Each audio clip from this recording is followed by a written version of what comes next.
নমস্কার, আবাস নিউজের পক্ষ থেকে সকলকে স্বাগত। আমি প্রগতি শুরু করছি আজকের সংবাদ। অবিলম্বে বেলদা স্টেশন থেকে বেলদা হাওড়া লোকাল ট্রেন চালু, প্রতিটি প্ল্যাটফর্মে শৌচাগার নির্মাণ, পানীয় জলের ব্যবস্থা, রেলের উদ্যোগে সাইকেল ও মোটরসাইকেল স্ট্যান্ডের দাবিতে ও 24 নম্বর রেলগেটে ওভারব্রিজ নির্মাণের দাবিতে সোমবার এসইউসিআই কমিউনিস্ট বেলদা লোকাল কমিটির পক্ষ থেকে বেলদা স্টেশন ম্যানেজারের নিকট ডেপুটেশন দেওয়া হয়।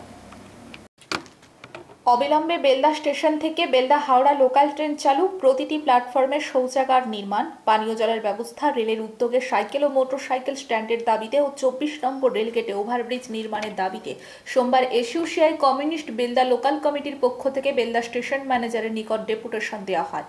এদিন এসইউসিআই কমিউনিস্ট দলের কর্মীরা বেলদা বাজারে মিছিল করে বেলদা ক্ষুদিরাম মূর্তির পাদদেশে পথসভা করেন। তাদের দাবি, কেন্দ্রের মোদী সরকার রেলকে বেসরকারীকরণের জন্য রেল ও বিভিন্ন স্টেশন আদানি গোষ্ঠীর হাতে বিক্রি করে দিচ্ছে, যার পরিণতিতে ট্রেনগুলিকে অস্বাভাবিক লেট করানো, মালগাড়িকে পাশ করিয়ে যাত্রীবাহী গাড়িগুলিকে দাঁড় করানো তার নীল নকশা। বর্তমানে ট্রেনগুলি তাদের গন্তব্যস্থলে পৌঁছানো নির্দিষ্ট কোনো সময়সীমা নেই, ফলে অস্বাভাবিক ট্রেন লেট, যখন তখন ট্রেন বাতিল ও রেল বেসরকারীকরণের প্রতিবাদে লোকাল ট্রেনগুলিকে এক্সপ্রেস ট্রেন করে দিয়ে যাত্রীদের কাছ থেকে বাড়তি ভাড়া আদায়ের প্রতিবাদে আগামী 27 ফেব্রুয়ারি খড়গপুর ডিআরএম এর নিকট গণবিক্ষোভের ডাক দিয়েছে এসইউসিআই কমিউনিস্ট দল। এই দিনের কর্মসূচিতে উপস্থিত ছিলেন এসইউসিআই কমিউনিস্ট দলের জেলা কমিটির সদস্য বংশী মণ্ডল, বেলদা লোকাল কমিটির ইনচার্জ মানস কর, সুশান্ত পানিগ্রাহী, রবীন্দ্র মাইতি, কণিকা চক্রবর্তী সহ প্রমুখ নেতৃবৃন্দ। ইনকিলাব জিন্দাবাদ, এসইউসিআই কমিউনিস্ট জিন্দাবাদ। বেলদার যে প্যাসেঞ্জার তাদের নতুন একটা লোকাল ট্রেন চালুর দাবিতে আজকে এরকম একটা পরিস্থিতিতে আজকে দক্ষিণ পূর্ব রেলওয়ে আমাদের দল এসইউসিআই কমিউনিস্টের পক্ষ থেকে সমস্ত স্টেশনে এসএমএর নিকট আমরা ডেপুটেশন দিচ্ছি, পদস্বাক্ষর সংগ্রহ করছি এবং আমাদের দলের বিশেষ করে বেলদা স্টেশনে আমাদের যে ডিমান্ড রয়েছে, দীর্ঘ আন্দোলনের ফলে যে বেলদা হাওড়া লোকালটা চালু হয়েছে, করোনা মহামারীর সময় কিন্তু জনজীবন স্তব্ধ হওয়ার ফলে রেল পরিষেবাও বন্ধ ছিল। পরবর্তীকালে স্বাভাবিক হওয়ার পরেও সেখানে কিন্তু এই বেলদা হাওড়া লোকালটা হাওড়া পর্যন্ত চালানো হয়নি, তাকে খড়গপুর পর্যন্ত চালানো হয়।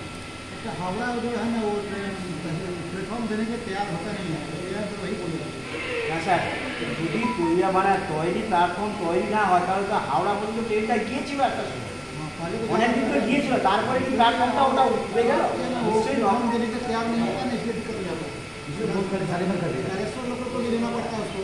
हाँ, রাজ্য সরকার রাজ্য বাজেটে রাজস্ব আদায়ের জন্য বাড়তি মদ বিক্রির পরিকল্পনার প্রতিবাদে শনিবার এসইউসিআই কমিউনিস্ট দলের ছাত্র যুব মহিলা সংগঠন এআইডিএসও, এআইডিওয়াইও, এআইএমএসএস এর পক্ষ থেকে বেলদা আবকারি দপ্তরে বিক্ষোভ ও ডেপুটেশনের কর্মসূচি গ্রহণ করা হয়। রাজ্য সরকার রাজ্য বাজেটে রাজস্ব আদায়ের জন্য বাড়তি মদ বিক্রির পরিকল্পনার প্রতিবাদে শনিবার এসইউসিআই কমিউনিস্ট দলের ছাত্র যুব মহিলা সংগঠন এআইডিএসও, এআইডিওয়াইও, এআইএমএসএস এর পক্ষ থেকে বেলদা আবকারি দপ্তরে বিক্ষোভ ও ডেপুটেশনের কর্মসূচি গ্রহণ করা হয়। তাদের দাবি, নারীর নিরাপত্তা সুনিশ্চিত করতে হবে, বেকার যুবকদের কাজ দিতে হবে, এই রাজ্যে মদ নিষিদ্ধ ঘোষণা করতে হবে। এদিন ছাত্র যুব মহিলা সংগঠনের কর্মীরা মিছিল করে বেলদা আবকারি দপ্তরে ডেপুটেশন দেন। তাদের দাবি, রাজ্য সরকারের যেখানে উচিত ছিল মদ নিষিদ্ধ ঘোষণা করা, রাজ্য সরকার তা না করে বাড়তি রাজস্ব আদায়ের জন্য এই রাজ্যে ব্যাপক মদের প্রসার ঘটাতে চাইছে। আজকে খুন, ধর্ষণ, বিভিন্ন ক্ষেত্রে দেখা যাচ্ছে অপরাধীরাই মদ্যপ অবস্থায় কাণ্ড ঘটাচ্ছেন। রাজ্যের মাননীয় মুখ্যমন্ত্রী একজন মহিলা হওয়া সত্ত্বেও বিহারের মতো মদ নিষিদ্ধ ঘোষণা না করে রোজগারের রাস্তা হিসেবে বেছে নিচ্ছেন মদ বিক্রি। সরকারের এই মানসিকতাকে আমরা ধিক্কার জানাচ্ছি, পাশাপাশি আগামী দিনে বৃহত্তর আন্দোলন সংগঠিত করার আহ্বান জানাচ্ছি। এদিনের কর্মসূচিতে উপস্থিত ছিলেন এআইডিএসওর পক্ষে রবীন্দ্র মাইতি, এআইডিওয়াই এর পক্ষে সুশান্ত পানিগ্রাহী, এআইএমএসএস এর পক্ষে কণিকা চক্রবর্তী সহ অন্যান্য নেতৃবৃন্দ।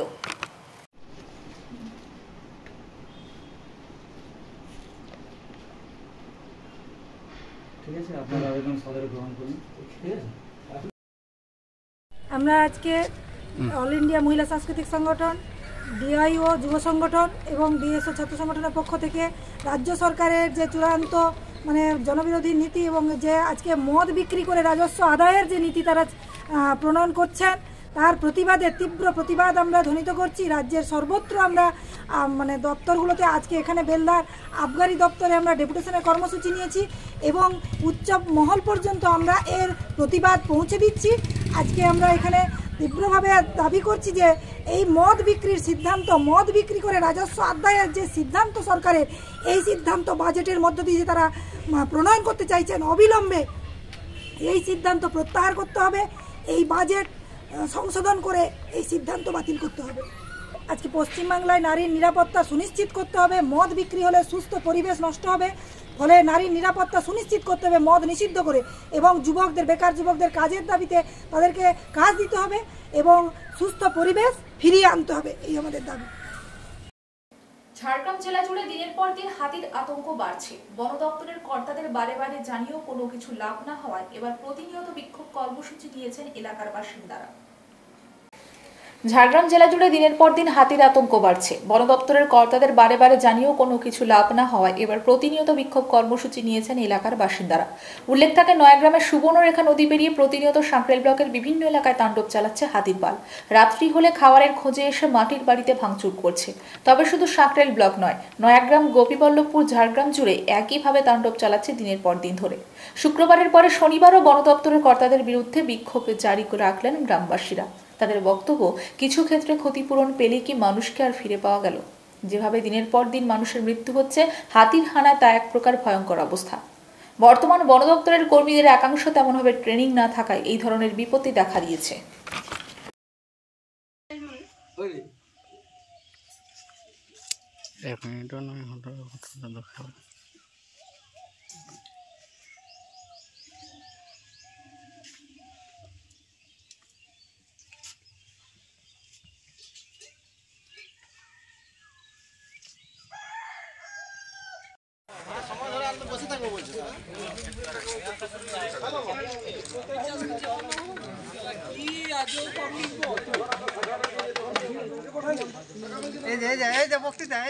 বল বক্তৃতা বল, কেউ কিছু দিবি নাকি?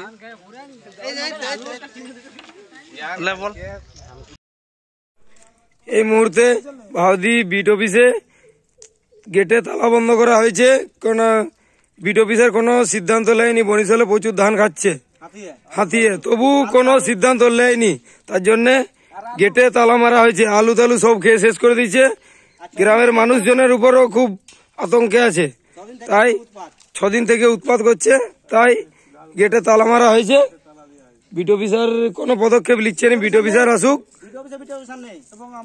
বিট অফিসার এখান থেকে সব পালিয়ে গেছে। আমরা রাস্তা সব পথ অবরোধ করা হয়েছে।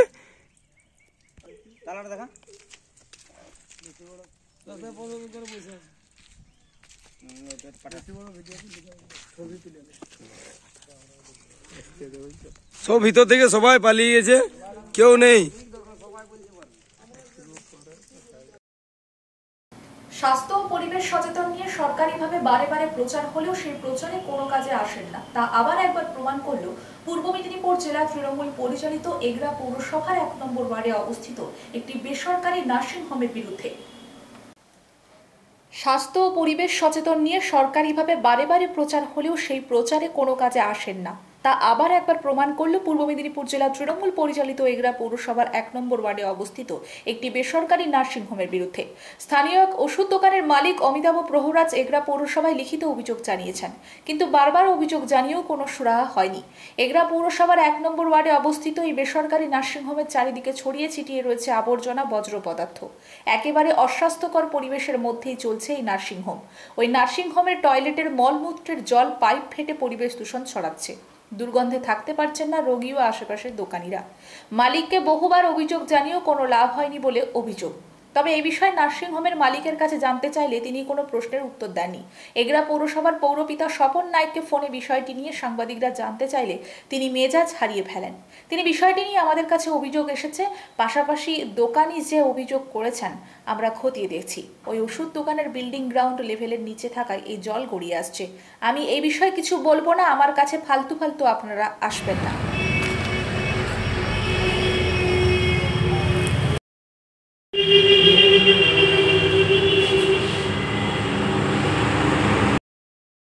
বলছি দাদা, কি সমস্যা হচ্ছে আপনার এখানে এই ওয়ার্ডে? এই ওয়ার্ডের সমস্যা বলতে এখানে এনভায়রনমেন্ট পলিউশনটা ব্যাপকভাবে হচ্ছে। যেখানে পাশে নার্সিংহোম, জলের একটা লিকেজ হচ্ছে বাথরুম থেকে, অথচ কোনো প্রকার তারা কোনো কনসাস নয়। অথচ পাশের সমস্ত ডাক্তার, আমি একজন নিজে চিকিৎসক হয়ে বলছি, সমস্ত ডাক্তার পেশেন্টদের এখানে সকলেই পরিষেবা হয়। অতএব বুঝতে পারছেন এখানে একটা বাসন্তী ঔষধালয় এবং আগে নার্সিংহোম ছিল, পাশে একটা নার্সিংহোম, তাহলে তাদের ইয়েটা কেমন হওয়া উচিত বিহেভিয়ারটা। এই যে এটা হচ্ছে সুনীতি নার্সিংহোমের জল আসছে, হ্যাঁ, এবং এত লিকেজ হচ্ছে যে কোনো পেশেন্ট এখানে বসতে পারছে না, কোনো মানুষ এখানে ঢুকতে পারছে না। একটা যাতায়াতের রাস্তা কতদিন ধরে চলছে? এই 15-20 দিন হলে এটা চলছে। মালিককে জানিয়েছিলেন আপনারা? মালিককে জানানো হয়েছে, মালিক পৌরসভা থেকে, চেয়ারম্যান থেকে সমস্ত সকলকে অ্যালার্ট করা হয়েছে, সকলে এখানে আসছে, কিন্তু ওদের যে মালিক সুনীতি সেবা সদনের যে মালিক, তারা কিন্তু কোনোভাবে কোনো কনসাস নয়। কি চাইছেন এখন? এখন এটা যাতে সুষ্ঠুভাবে এর মানে ইয়ে হয়, সুরাহা হয়, সেটা আমরা এর সুব্যবস্থা চাইছি। আপনার নাম? আমার নাম হচ্ছে সুকেন দাস। কোথায় থাকে? এইখানে এই নির্জীবন জ্যোতি নার্সিংহোমের দোতলায় থাকি।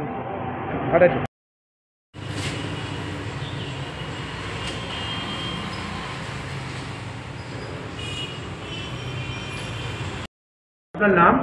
শম্পাগিরি। আপনি এখানকার কোনো স্টাফ বা আমি এখানটায় কাজ করি। কি সমস্যাটা কি রয়েছে? এই যে বাথরুমের জল বেরোচ্ছে, থাকা যাচ্ছে না, দাঁড়ানো যাচ্ছে না, বারবার করে বলা হচ্ছে ওদেরকে, ওরা কেউ কিছু শুনছেও না। কতদিন ধরে এইভাবে? 10-12 দিন মতো হলো। জানিয়েছেন ওই? হ্যাঁ, স্যার জানিয়েছে, আমাদের ওদের স্টাফকে জানিয়েছে, ডেকে দেখিয়েছে, ঘর মালিককে জানিয়েছে। কোন নার্সিংহোম? দি সুনীতি। কত রোগী পেশেন্ট আছে, যে রোগী পেশেন্টরাই কি অভিযোগ করে আপনাদের? হ্যাঁ, এরা দাঁড়াতে পারে না, যখন যারা প্রেগনেন্সি মহিলা যারা আছে তারা তো এমনি বাস নিতে পারে না, তার উপরে যদি এরকম দুর্গন্ধ আসে, বমি হয়, বলে বিরক্ত হয়। অনেক পেশেন্ট কমেও গেছে আমাদের এই কারণে, যে থাকতে পারে না, দাঁড়াতে পারে না। এই নার্সিংহোমের মালিককে কি জানিয়েছিলেন? হ্যাঁ, জানিয়েছে, কিন্তু কোনো সুরাহা হয়নি। কোনো সুরাহা হয়নি। আপনি কি চাইছেন?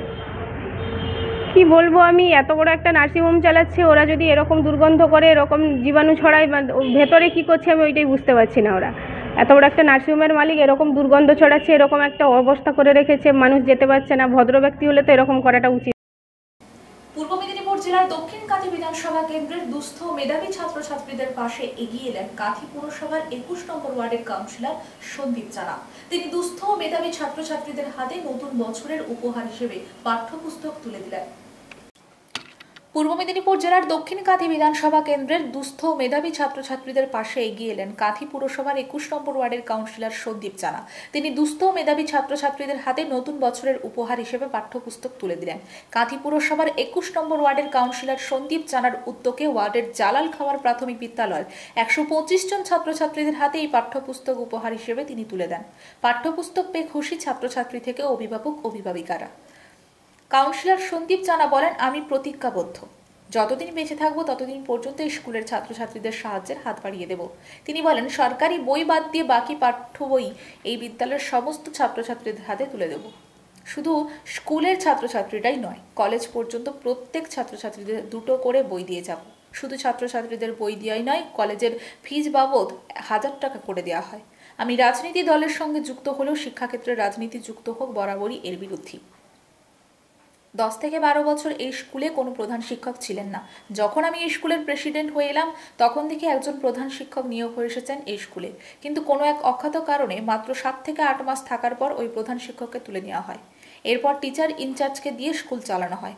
এরপরে সত্যজিৎ বাবু প্রধান শিক্ষক হয়ে এই স্কুলে এসেছেন।